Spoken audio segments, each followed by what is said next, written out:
The amazing drama you're about to see is a matter of human record. You may believe it or not. But the real people who lived this story, they believe it. They know. They took that one step beyond.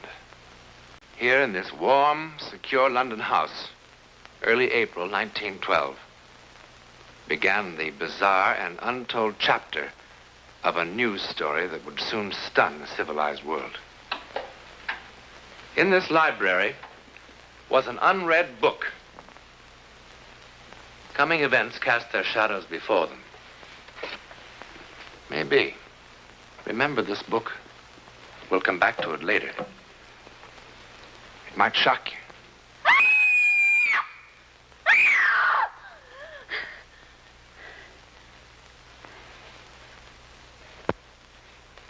Mother.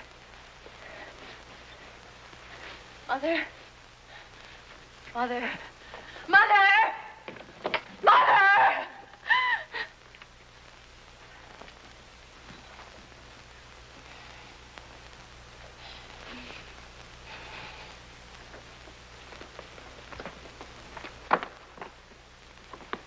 What is it? What's wrong, dear? It was water. Dark water. I was drowning. I couldn't swim anymore. I was drowning. Oh, you've just had one of those old-fashioned nightmares. Oh, no. I don't blame you. All this excitement about the wedding. No wonder. Eric was there.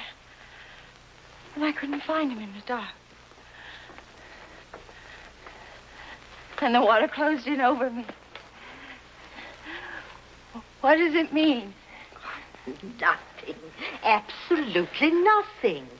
And in 4 days you'll be married and in Switzerland on your honeymoon. The happiest bride that ever was. And you can't drown in Switzerland. Nobody ever does. All they do is bang into trees on those foolish skis. But drowning? No. It was all so clear to me.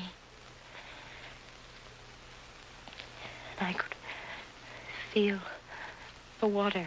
It was like ice. Now, if you must dream, I order you to dream only pleasant things. Eric, your wedding dress, and how happy you're going to be. Promise? That's better. Now, come on back to bed. But I couldn't find him. I couldn't find Now, him. that is enough, darling. And I shouldn't worry Eric with this. He's been trying so hard to make everything wonderful for you. There. Now. Good night, dear.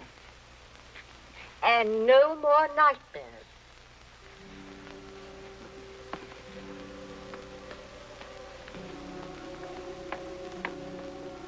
Good night.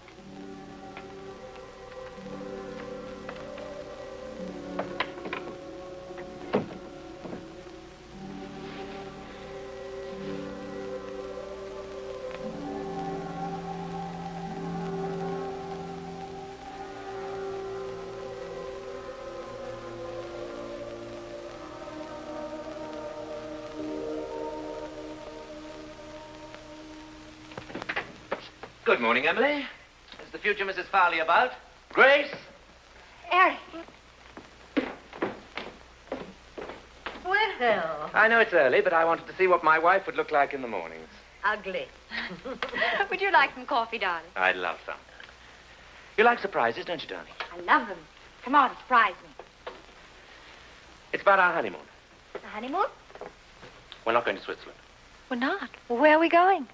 We're going to America. To New York City. New York. Eric. Now, why don't you ask me how we're going to get there? Swim? Rowboat? Raft? All right, darling, how? That's how. Stateroom 111B, boat deck, right next door to Mr. and Mrs. John Jacob Astor, no less. On the maiden voyage of His Royal Majesty's ship, Titanic, Southampton to New York, 6 days at sea, next Tuesday. At sea? Oh, just a little sugar, darling. I can't.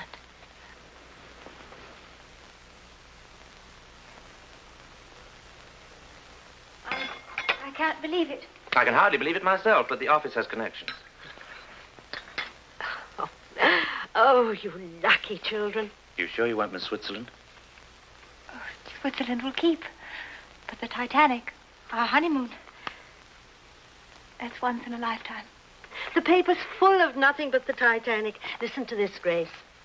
RMS Titanic, the world's largest and most luxurious liner, is writing a new and glamorous chapter in man's conquest of the sea. By virtue of her 5 watertight compartments, she's being hailed in marine engineering circles as the unsinkable ship. Her first passenger list makes her a floating home for royalty, statesmen, international society, and stars of the theater and the arts. And Mr. and Mrs. Eric Farley, who are absolutely unknown. And absolutely in love.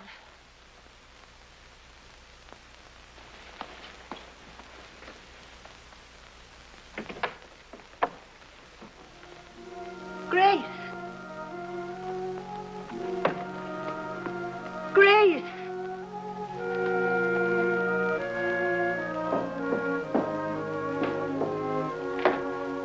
Grace, what is it, darling?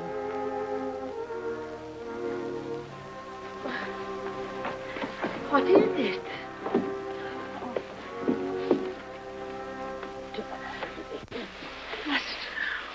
We can't go on that ship. It happened again. I dreamed. Now, darling, I do wish you wouldn't. I saw the sea, the cold sea. Oh. There were people struggling in the water. Really? Sinking, dying. Grace. And then a huge ship slid down. Down. Now, it's just a bad dream. Besides, that ship couldn't be the Titanic. The Titanic can't sink. Everyone knows that. I saw a lifeboat tossing in the water. There were letters on the side of it. I saw. Really? So clearly I saw the word Titanic on the side of the boat. I did. I did. I did. I did. I did. I did. I did. Your intuition should tell you that what you see next is not a dream. It can come true. Just what I've always wanted. Only my own dear Aunt Agatha would have guessed. Have you ever kept birds, my darling? No, neither have I. You ever thought of keeping birds? Neither have I. And by all means, write dear Aunt Agatha and tell her she's made us very, very happy. I will.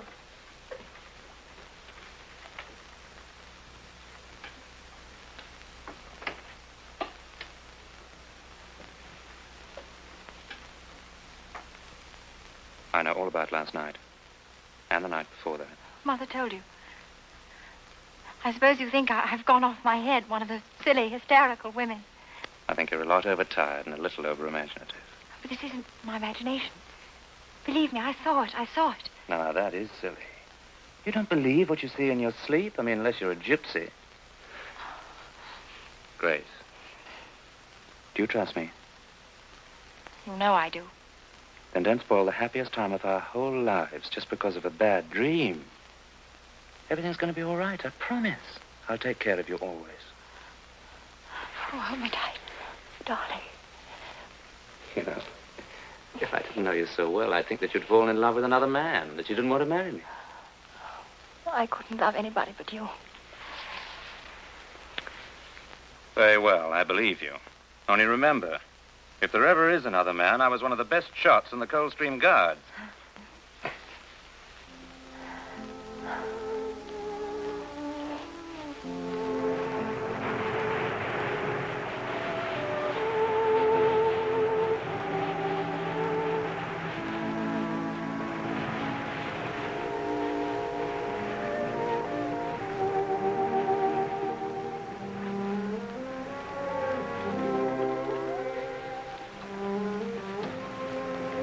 Are you asleep? I think I will keep a bird after all. I beg your pardon. That would please your Aunt Agatha, wouldn't it? Terribly. Did you have any particular species in mind? Oh, a lovebird, of course. Oh, naturally, lovebird.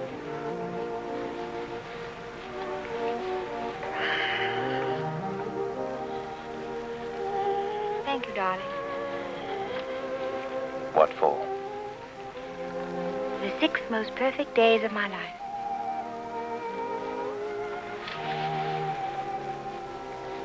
How lovely you are. And very young. There'll be even better days.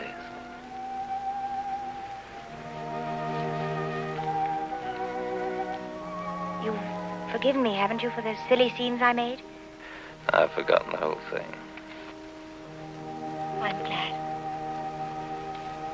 Such awful, ridiculous dreams. It wasn't a dream at all. I was wide awake when I felt there was something wrong with the ship. Quite wrong. I know you'll laugh. And I don't blame you. I was in my cabin this afternoon. I imagine it was around 4 o'clock when I heard this terrible sound. What kind of sound? It was a terrible grinding sound, as though the ship had suddenly struck some immovable object. The whole boat seemed to tremble with the impact. Tell me, by any chance, did you hear anything or feel anything? No. I heard nothing like that, I'm happy to say. You know, it's probably your imagination, or more likely, indigestion. Now, why don't you see the ship's doctor? He's a good man, I'm told. Oh, I'm all right physically. It's just that for the first time in my life, I'm afraid. I'm afraid even for the next few hours. I don't know what I'm afraid of. It's as though something in my soul. You know, if I weren't such a hard-headed realist and I were at home, I think I'd call on my minister. As the mighty ship raced through the Atlantic night, there were others far away who felt dark premonitions of disaster.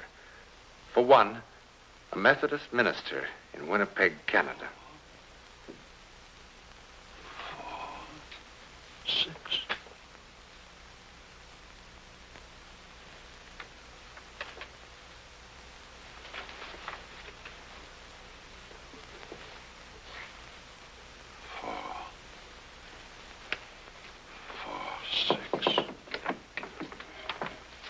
Excuse me, Dr. Morgan, but it's nearly time for the service. Miss Parsons, I'd like the congregation to sing hymn number 446 tonight. But, Dr. Morgan, the hymns for tonight are already posted in the church, and the organist... Please, 446. I didn't know that was one of your favorite hymns. It isn't. I don't even know the words. I simply know that we must sing it tonight.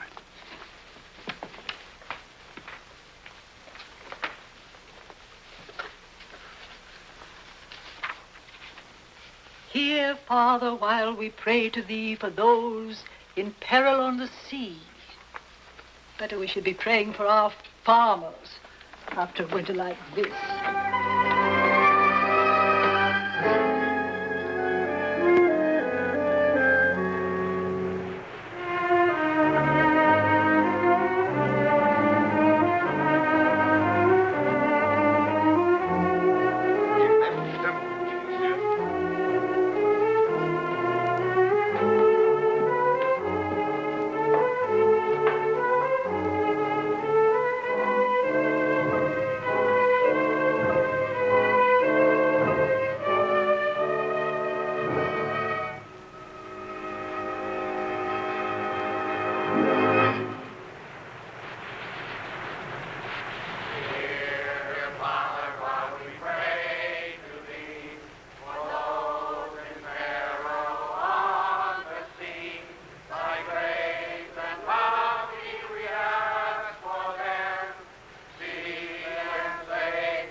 What is it, darling? Nothing. You're cold. Come to bed. At precisely the same time in New York City, still 1,000 miles away, a magazine illustrator named Harry Teller felt a weird compulsion. I don't know what's wrong with me. Harry, what's this? I thought you were supposed to be drawing pretty girls in the new spring styles. You'll never make the deadline now. I don't know how it happened. I was, I don't know, helpless. Something seemed to be guiding my hand. I can't explain it. You're tired. You've been working too hard. Now, come on. No. No, it's not that. Harry, let's go to bed.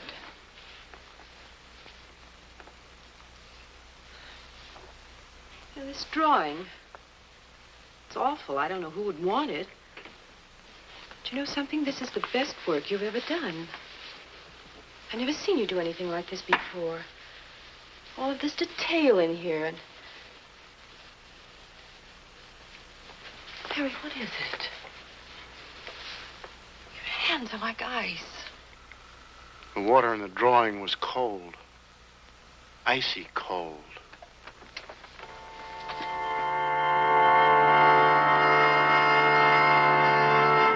If you listen carefully, we will prove our ability to transfer our thoughts to you.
The devil are you doing?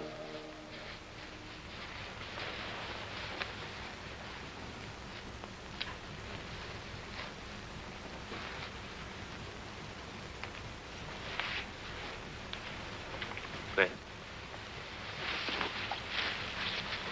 Grace. Grace.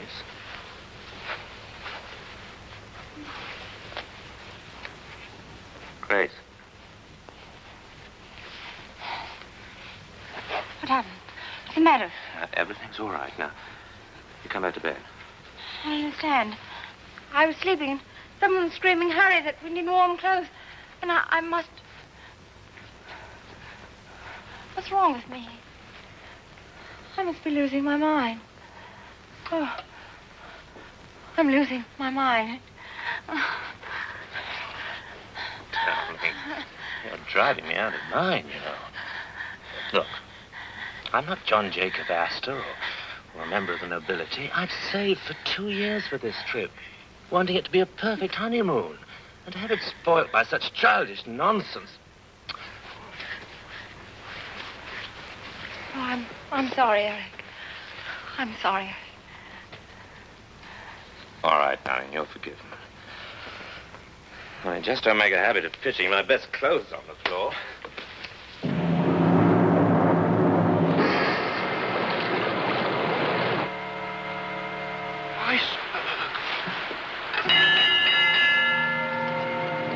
Iceberg, get ahead! Iceberg, get ahead! Iceberg, get ahead!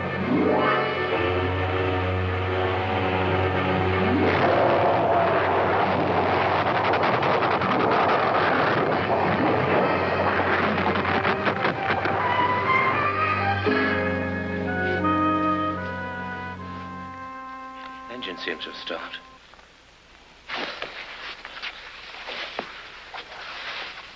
You all right?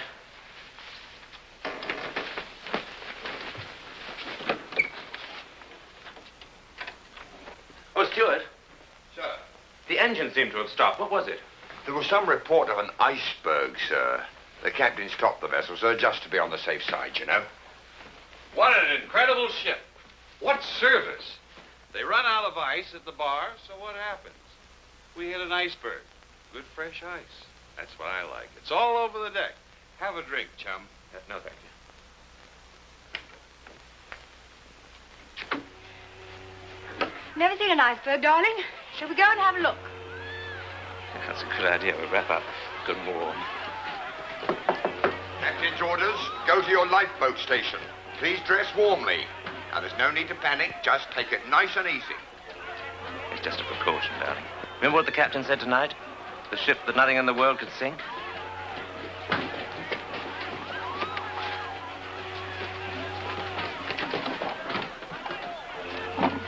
What are you doing? Trying to impress an iceberg with your jewels? Just in case you might not be coming back. Oh, come on.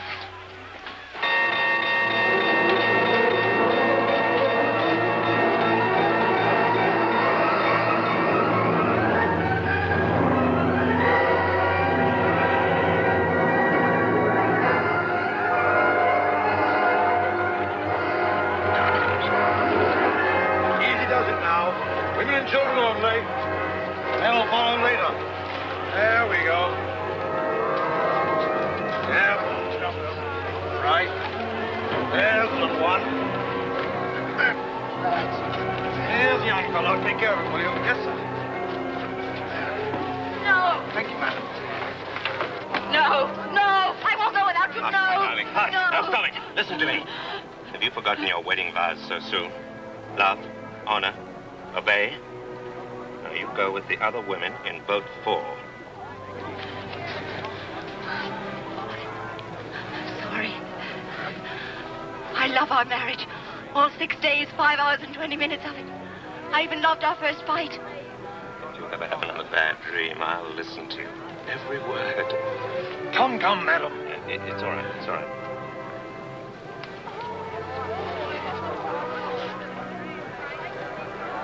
Good night, my love.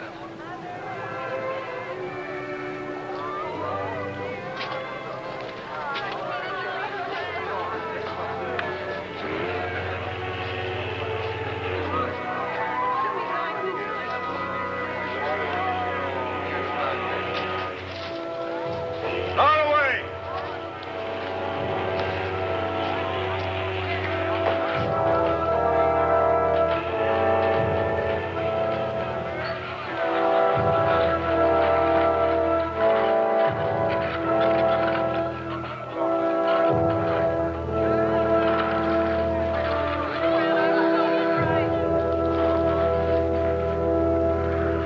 Eric Farley never came back to this house. Over 1,500 people perished that dreadful night aboard the Titanic. Eric Farley was among them. You've seen some of the unexplained supernatural events surrounding the life and death of a great ship. Now, do you remember this book? It's a novel published in 1898, 14 years before the ill-fated vessel was even dreamed of. The title, Futility. Its author, Morgan Robertson. It's a story about the largest liner ever built, carrying on its maiden voyage the rich and great of the world. Then, on an April night, it struck an iceberg. The vessel in this book was 70,000 tons. The Titanic, 66,000 tons. The length of the ship in these pages, 800 feet. The Titanic, 882 feet. Both made 25 knots. Both carried about 3,000 passengers. Both liners had lifeboats for only a fraction of that number. And both were considered unsinkable. Oh, one more thing. The author called his ship the Titan. In a moment, something else to think about. Oh, about next week. Well, it begins with a silly argument about this hat. And it ends when two people in peril, miles apart, discover an amazing kind of communication, an incredible way of finding each other, as together they take that one step beyond.